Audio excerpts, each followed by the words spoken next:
Students, ನಾನು ನಿಮ್ಮ RJ Angry bird.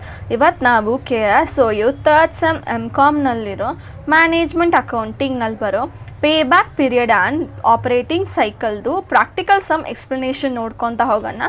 ಇದು ಬೇರೆ ಪ್ರಾಕ್ಟಿಕಲ್ ಸಮ್ದು ಎಕ್ಸ್ಪ್ಲನೇಷನ್ ಬೇಕು ಅಂದರೆ ನಮ್ಮ ಚಾನಲಲ್ಲಿರೋ MCOM ಥರ್ಡ್ ಸೆಮ್ KSOU ಅನ್ನೋ ಪ್ಲೇಲಿಸ್ಟ್ ನೀವು ಚೆಕ್ ಮಾಡ್ಬೋದು. ಅಲ್ಲಿ ಪ್ರತಿಯೊಂದು ಪ್ರಾಪರಾಗಿ ಅಪ್ಡೇಟ್ ಮಾಡಿದ್ದೀನಿ, MCOM ಅವ್ರದ್ದು ಮಾತ್ರ.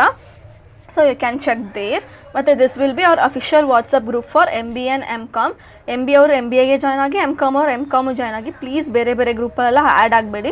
ನಿಮ್ಗೆ ಏನೇ ಇದ್ದರೂ ನಿಮ್ಮ ಸಫಿಷಿಯೆಂಟ್ ಇನ್ಫಾರ್ಮೇಷನ್ ಏನು ಬೇಕೋ ಅದು ಮಾತ್ರ ನಿಮಗೆ ಗ್ರೂಪಿಗೆ ಸಿಗುತ್ತೆ. And this will be our general group where N number of streams people will be get added. ಮತ್ತು ಜನರಲ್ ನೋಟಿಫಿಕೇಷನ್ ಇದ್ರಲ್ಲಿ ಕೊಡ್ತಾ ಇರ್ತೀನಿ. ಆ್ಯಂಡ್ ವಿಡಿಯೋ ಹೊರಗೆ ಹೋಗೋಕ್ಕೆ ಮುಂಚೆ ನನ್ನ ಚಾನಲ್ RJ ಆಂಗ್ರಿ ಬರ್ಡ್ ಕನ್ನಡಗೆ ಸಬ್ಸ್ಕ್ರೈಬ್ ಮಾಡಿಕೊಂಡು ಪಕ್ಕದಲ್ಲಿರೋ ಬೆಲ್ ಐಕಾನ್ ಕ್ಲಿಕ್ ಮಾಡಿಟ್ಕೊಳ್ಳಿ. ಅವಾಗ ತಾನೇ ನಾನು ಹಾಕೋ ಪ್ರತಿಯೊಂದು ವಿಡಿಯೋನು ನಿಮಗೆ ಬೇಗ ಸಿಗ್ತಾ ಇರುತ್ತೆ. ಸೊ ನಾವು ಇವಾಗ ಸ್ಟ್ರೈಟ್ ಅವೇ ವಿಡಿಯೋ ಹೊರಗೆ ಹೋಗೋಣ. ಫಸ್ಟ್ ನಾವಿವಾಗ ಪೇ ಬ್ಯಾಕ್ ಪೀರಿಯಡ್ ಕ್ಯಾಲ್ಕುಲೇಟ್ ಹೇಗೆ ಮಾಡೋದು ಅಂತ ನೋಡ್ಕೊಂಡು ಹೋಗೋಣ. ಇದರಲ್ಲಿ ನಮಗೆ ಕಂಪನಿ 2 ಪ್ರಾಜೆಕ್ಟ್ಸ್ದು A ಆ್ಯಂಡ್ B ಇದು ಸಮ್ಸ್ ಕೊಟ್ಟಿದ್ದಾರೆ. ಇವಾಗ ನಾವು ಪೇ ಬ್ಯಾಕ್ ಪೀರಿಯಡ್ ಹೇಗೆ ಕಂಡುಹಿಡಿಯೋದು ಅಂತ ನೋಡೋಣ. ಇನಿಷಿಯಲ್ ಇನ್ವೆಸ್ಟ್ಮೆಂಟ್ ಕೊಟ್ಟಿದ್ದಾರೆ, ಮತ್ತು ಲೈಫ್ 5 ಇಯರ್ಸ್ ಕೊಟ್ಟಿದ್ದಾರೆ, ಎಷ್ಟು ಸೇವ್ ಆಗುತ್ತೆ ಅಂತ ಕೊಟ್ಟಿದ್ದಾರೆ, ಮತ್ತು ಟ್ಯಾಕ್ಸ್ ರೇಟ್ ಕೊಟ್ಟಿದ್ದಾರೆ, ಡಿಸ್ಕೌಂಟೆಡ್ ರೇಟ್ ಕೊಟ್ಟಿದ್ದಾರೆ ಇಷ್ಟು. ಮತ್ತು ನಮಗೆ ಆ್ಯನ್ಯುವಲ್ ಕ್ಯಾಶ್ ಫ್ಲೋ, ನಾವು ಕೊಟ್ಟಿರೋ ಕ್ಯಾಶ್ಗೆ ನಮಗೆ ಎಷ್ಟು ಕ್ಯಾಶ್ ಫ್ಲೋ ಪ್ರತಿ ವರ್ಷ ಬರ್ತಾ ಇದೆ ಅಂತ ನಮಗೆ ಕ್ಯಾಶ್ ಫ್ಲೋ ಕೂಡ ಕೊಟ್ಟಿದ್ದಾರೆ. ಸೊ ಇವಾಗ ಸೊಲ್ಯೂಷನ್ ನೋಡೋಣ. ಫಸ್ಟ್ ಪೇ ಬ್ಯಾಕ್ ಪೀರಿಯಡ್ದು ಫಾರ್ಮುಲಾ ಏನು ಅಂದರೆ time taken to recover the initial investment will be the formula for pay back period. ತುಂಬ ಈಸಿನೇ ಇದೆ ರೀ ಇದರಲ್ಲಿ. ನಾವು ಪ್ರಾಜೆಕ್ಟ್ A ಬಂದು ಇನಿಷಿಯಲ್ ಇನ್ವೆಸ್ಟ್ಮೆಂಟ್ ಎಷ್ಟು 2 ಲ್ಯಾಕ, ಮತ್ತು 60,000 ಯಾಕೆ ತಗೊಂಡಿದ್ದೀವಿ ಅಂದರೆ ಕ್ಯುಮ್ಯುಲೇಟಿವ್ ಮಾಡ್ಕೊಬೇಕು. ಇದು ಕಾಮನ್ ಇದೆಯಲ್ಲ, ಪ್ರಾಜೆಕ್ಟ್ ಎಲ್ಲಿ ಕಾಮನ್ ಇದೆ, ಇದು ಅನ್ಕಾಮನ್ ಇದೆ. ಸೊ ಕಾಮನ್ ಇದ್ದಾಗ 60,000 ಕಾಮನ್ ಇದ್ದಾಗ ನಾವೇನು ಮಾಡಬೇಕು, ಇನಿಷಿಯಲ್ ಇನ್ವೆಸ್ಟ್ಮೆಂಟ್ ಎಷ್ಟಿದೆ ಅದಕ್ಕೆ ನಾವು ಡಿವೈಡೆಡ್ ಬೈ ಕಾಮನ್ ಅಮೌಂಟ್ ಎಷ್ಟಿದೆ ಅಷ್ಟು ತಗೊಂಡ್ರೆ ನಮಗೆ ಎಷ್ಟು ಇಯರ್ಸಲ್ಲಿ ನಮಗೆ ರಿಟರ್ನ್ ಸಿಗುತ್ತೆ ಅಂತ ಬಂದಿದೆ. ಸೊ 3.33 ಇಯರ್ಸ್ ಅಂತ ಬಂದಿದೆ. So 3 years 3 months 3 days or 3 weeks ಅದರಲ್ಲಿ ನಿಮಗೆ ದುಡ್ಡು ನೀವೆಷ್ಟು ಇನ್ವೆಸ್ಟ್ಮೆಂಟ್ ಕೊಟ್ಟಿದ್ದೀರೋ ಅಷ್ಟು ನಿಮಗೆ ವಾಪಸ್ ಬರುತ್ತೆ. ಬಟ್ ಅವ್ರು ಕೊಟ್ಟಿರೋದು 5 years ನೀವು ರೀಪೇಮೆಂಟ್ ಮಾಡ್ತಾ ಇರ್ತಾರೆ. ಬಟ್ ನಿಮಗೆ ಹಾಕಿರೋ ದುಡ್ಡು ಯಾವಾಗ ಬರುತ್ತೆ ಅನ್ನೋದು ನಿಮ್ಗೊಂದು ಕಾನ್ಫಿಡೆಂಟ್ ಇರುತ್ತಲ್ಲ, ಆ ಕಾನ್ಫಿಡೆಂಟ್ ನಿಮಗೆ 3.3 yearsಲ್ಲಿ ಬರುತ್ತೆ ಅಂತ ನಿಮಗೆ ಪ್ರಾಜೆಕ್ಟ್ Aಗೆ ಗೊತ್ತಾಗಿದೆ. ಮತ್ತು ಪ್ರಾಜೆಕ್ಟ್ Bಗೆ ಈವನ್ ಕ್ಯಾಶ್ ಫ್ಲೋ ಕೊಟ್ಟಿದ್ದಾರೆ. ಅನ್ಈವನ್ ಕ್ಯಾಶ್ ಫ್ಲೋ ಕೊಟ್ಟಾಗ ನಮಗೆ ಕ್ಯುಮ್ಯುಲೇಟಿವ್ ಕ್ಯಾಶ್ ಫ್ಲೋ ಮಾಡ್ಕೋಬೇಕು.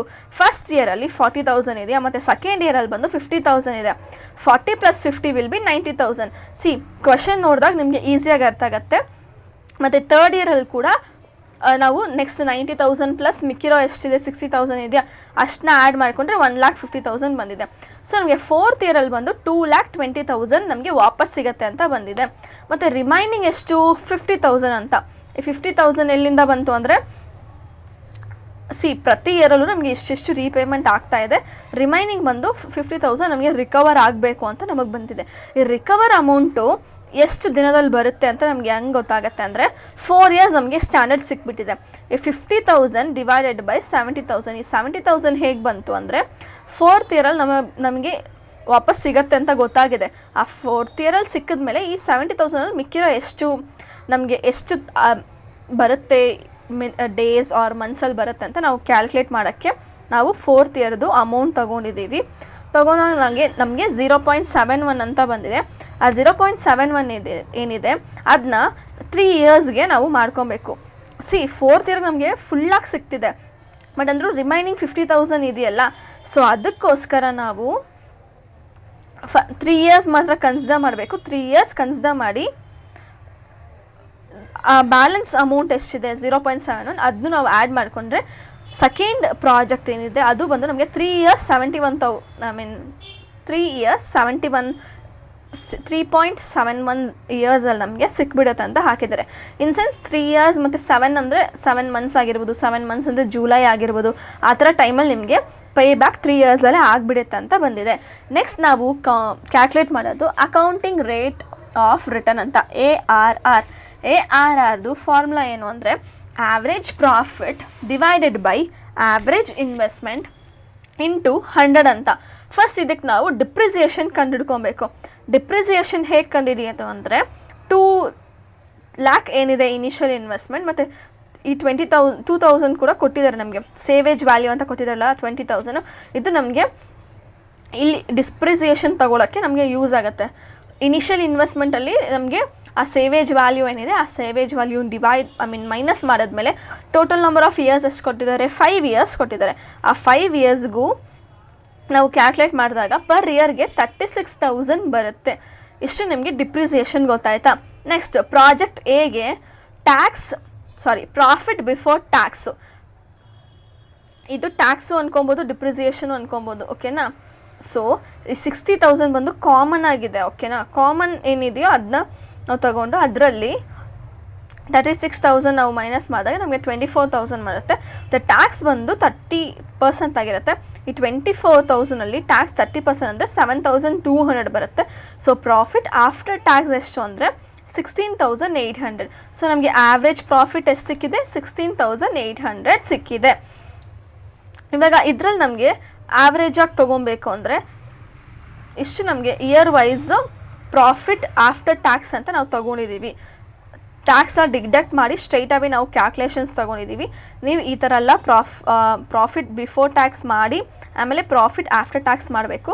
ಈ ಪ್ರಾಫಿಟ್ ಆಫ್ಟರ್ ಟ್ಯಾಕ್ಸ್ ಪ್ರತಿಯೊಂದು ಇಯರ್ಗೂ ಇಲ್ಲಿ ಕಾಮನ್ ಆಗಿದೆ ಅಂತ ನಾವು ತೊಗೊಂಬಿಟ್ವಿ. ಇಲ್ಲಿ ನಮಗೆ ಪ್ರಾಜೆಕ್ಟ್ ಬಿ ಇಲ್ಲಿ ಅನ್ಈವನ್ ಕ್ಯಾಶ್ ಫ್ಲೋ ಕೊಟ್ಟಿದ್ದಾರೆ. ಸೊ ಪ್ರತಿಯೊಂದಕ್ಕೂ ಮಾಡ್ಕೊಂಡಾದ್ಮೇಲೆ ನಮಗೆ ಪ್ರಾಫಿಟ್ ಆಫ್ಟರ್ ಟ್ಯಾಕ್ಸ್ ಬರುತ್ತೆ.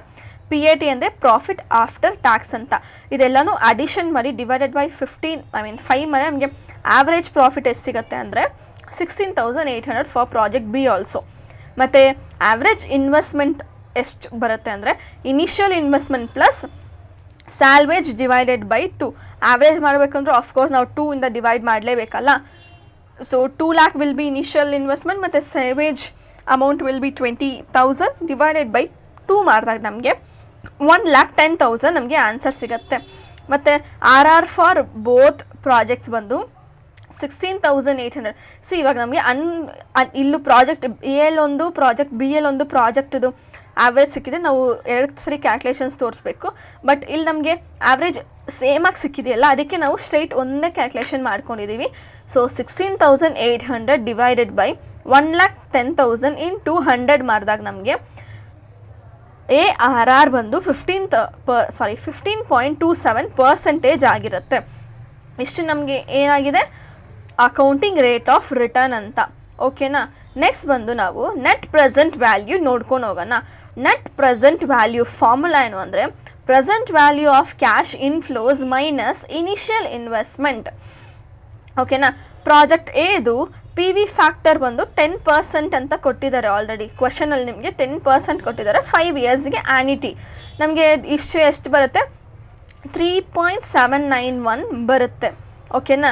ಮತ್ತು ಕ್ಯಾಶ್ ಇನ್ಫ್ಲೋ ಬಂದು ಇದು ನಿಮಗೆ ಸ್ಟ್ರೈಟಾಗಿ ಈ ಥರ ಬಂತು ಅಂದರೆ 5 ಇಯರ್ಸ್ಗೂ ಅವರು ಆ್ಯನಿಟಿ ಮಾಡ್ಕೊಂಡಿದ್ದಾರೆ PV ಫ್ಯಾಕ್ಟರ್ನ. ಅದು ಪ್ರಾಜೆಕ್ಟ್ ಬಿ ಎಲ್ನ ನಿಮಗೆ ಪ್ರಾಪರಾಗಿ ಎಕ್ಸ್ಪ್ಲೈನ್ ಮಾಡ್ತೀನಿ. PV ಇನ್ಫ್ಲೋ ಬಂದು 60,000 ಇದೆಯಾ ಇಂಟು 3.791 ಈಕ್ವಲ್ ಟು ಕ್ಯಾಲ್ಕುಲೇಷನ್ ಮಾಡಿ ನಮಗೆ 2,27,460 ಬರುತ್ತೆ. So NPV equal to 2,27,460 minus initial investment ಏನಿದೆ ಅದನ್ನ ನಾವು ಮೈನಸ್ ಮಾಡಿದಾಗ ನಮಗೆ 27,460 ಬಂದು ಪ್ರಾಜೆಕ್ಟ್ ಎದು ನೆಟ್ ಪ್ರೆಸೆಂಟ್ ವ್ಯಾಲ್ಯೂ ಆಗಿರುತ್ತೆ. ಓಕೆನಾ. ಪ್ರಾಜೆಕ್ಟ್ ಬಿದು PV ಫ್ಯಾಕ್ಟರ್ ಪ್ರತಿ ಇಯರ್ಗೂ ನಮಗೆ ಚೇಂಜ್ ಆಗಿದೆ. ವೈ? ಬಿಕಾಸ್ ಪ್ರತಿ ಇಯರ್ಗೂ ನಾವು ಯಾಕೆ ಬೇರೆ ಬೇರೆ ತೊಗೊಂಡಿದ್ದೀವಿ ಅಂದರೆ ಅನ್ಈವನ್ ಕ್ಯಾಶ್ ಫ್ಲೋ ಇದೆ. 0.909 ಹೇಗೆ ಬಂತು ಅಂದರೆ 10% ಇದೆಯಾ. ಸೊ ಇದ್ರದ್ದು ಫಾರ್ಮುಲಾ ಏನು ಅಂದರೆ ನಿಮಗೆ 1 ಡಿವೈಡೆಡ್ ಬೈ 1 ಪ್ಲಸ್ R ಅಂತ. ಫಸ್ಟ್ ನೀವು 1 ಪ್ಲಸ್ R ಮಾಡಿಕೊಂಡ್ರೆ ಆ 10% ಏನಿದೆ ಅದನ್ನ 0.10 ಆಗಿರುತ್ತೆ. ಆ 0.10 ನಾನು ಕ್ಯಾಲ್ಕುಲೇಟ್ರಲ್ಲಿ ಕೂಡ ತೋರಿಸ್ಬಿಡ್ತೀನಿ ರೀ.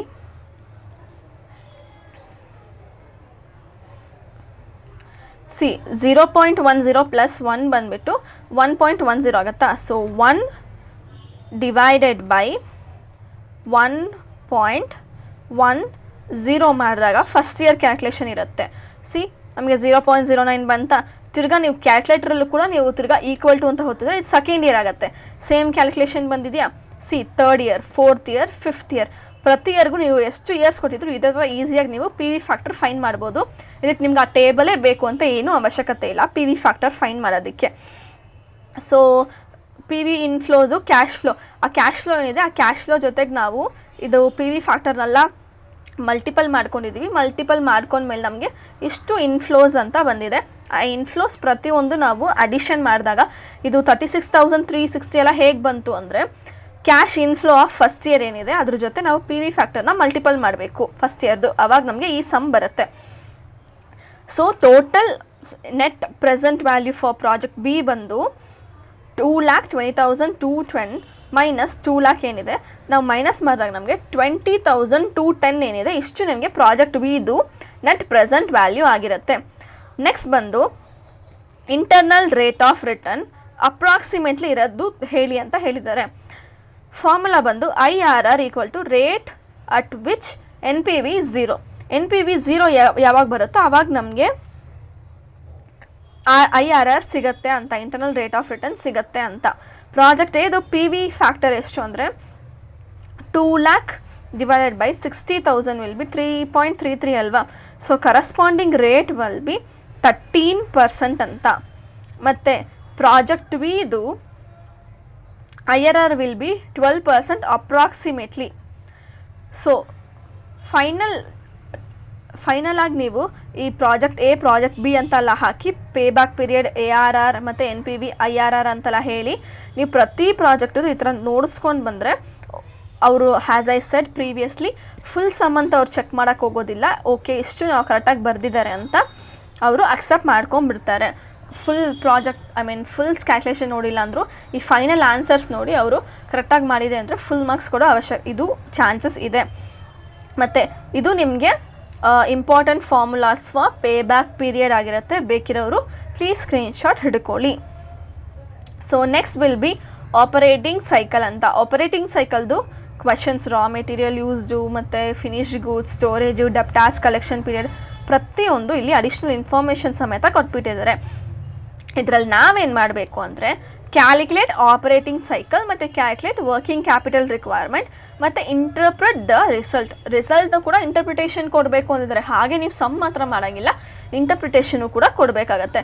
ಸೊ ಆಪರೇಟಿಂಗ್ ಸೈಕಲ್ದು ಫಾರ್ಮುಲಾ ಏನು ಅಂದರೆ raw material period plus working progress period, WIP ಅಂದರೆ ವರ್ಕ್ ಇನ್ ಪ್ರೋಗ್ರೆಸ್ ಅಂತ, ಪ್ಲಸ್ ಫಿನಿಶ್ಡ್ ಗೂಡ್ಸ್ ಪೀರಿಯಡ್ ಮತ್ತು ಡೆಟಾಸ್ ಪೀರಿಯಡ್ ಮೈನಸ್ ಕ್ರೆಡಿಟಾಸ್ ಪೀರಿಯಡ್ ಬರುತ್ತೆ.